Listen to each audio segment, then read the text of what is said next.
السلام عليكم ورحمة الله تعالى وبركاته صاحب بدأ قيمها يقدر أنت مدن أسيدة توسك أن نجلس عد برت إن نجل كميديا اسكسون نقد ونكسن وحساب بدن والرجال يا أديكوا عافمات قبل إن أدمر كره هل كان كسر لابطي وحندون يا إن هل كان كلوا وذا حق عروس وأن مركا كهل الدولة دكية وح أيضا داس حقا قبل لو ضي بيها صوماليا أدواء أمر بحيي يا حسن شيخ وقرش عجيب أو كين أيسن فيلين ودنتابط وكن نقضي الله صباحي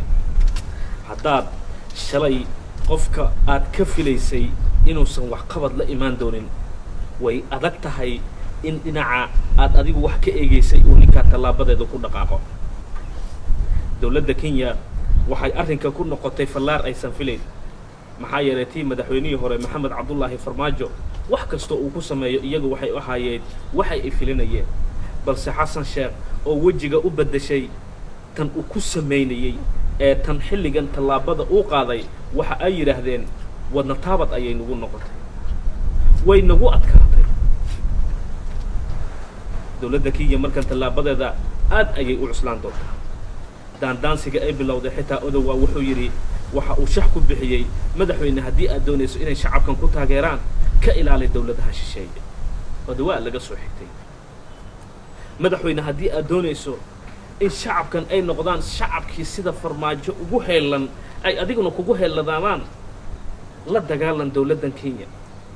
yaysan ku soo xadgudbin dhul Soomaaliyeed yaysan ku soo xadgudbin biyaha Soomaaliya ciidamo marinis ayaa la diyaariyay xeebaha Soomaaliya gaafureegaya balse Kenya waxa laga cabsi qabaa inay arrin kale murugo leh ay ku noqoto aysan filayn waranka waxa liiray kan aad filanaysa iyo kan aadan filanayn waxa daran kan aadan filanayn hay'adda Kenya wadaha iyadoo farta ku haysay isdahaysa markan xaalku uu isbedelay Soomaaliya hal qorsho iyo hal talaabo ayaa la isku raacay madaxweyne Farmaajo waxa lagu amaanay inuu macallin siyaasadeed u noqday siyaasi iyo shacabba hay'adda hal talaabo uu ka bedeli laayahay madaxweyne Xasan Sheekh marka laga tago magacaabis iyo dhinaca Soomaalinimada waxyaabo ka fog oo la leeyahay dhinaca qabyaalada ayuu u batay way isbedeli doonaan taas iyo nidaamka cusub oo wax badan uu iska bedeli doono nidaamyada kale ee xilligan ee jira ayay wax iska bedeli doonaan dad badan ayaa leh laakiin Soomaaliya inaan ugu soo xadgudbin difaac looga jiro dalalka shisheeye dhammaan siyaasiyiinta cashar ayay kaga barteen madaxweyne Farmaajo siyaasadda arrimaha dibaddana ay noqoto mid aad u adag waxa weeye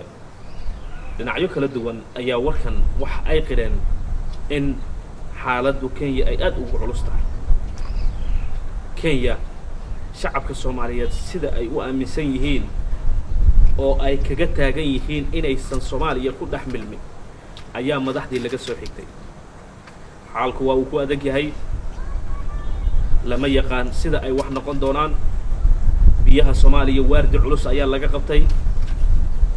dhinacyada siyaasiyiinta talaabada madaxweyne Xasan Sheekh aad ayay u soo dhaweeyeen talab bixinta iyo tala soo jeedinta odowa oo noqotay mid dhaqan gashay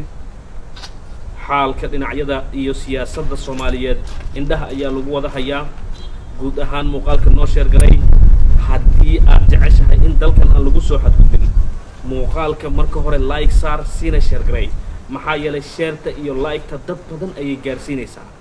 dad badan ayaa xogtan ogaanaya dad badan ayaa dalkan difaaciisa qayb ka noqonaya dad badan ayaa dalkan ilaashanaya dad badan oo Kenya xilligan ka aaminsan inay wanaagsan tahay ayaa wanaagaas oo idil iyagu markaa meel intay iska dhigaan u soo jeesanaya in dalkooda ay difaacdaan mar kale waxaan ka codsanayaa muuqaalka inaad share garayso marba haddii Xasan Sheekh waxaysan ka filanayn dawladda Kenya ay ku dhacday maxaad isleedahay xilligan Kenya 4 sano ee soo socota ma mugdi ayay gali doontaa mise iftiin xiriirka masidiisa ayuu ahaan doonaa sida miyaa hankool loogu hayn doonaa Kenya mar kale muuqaalka share garay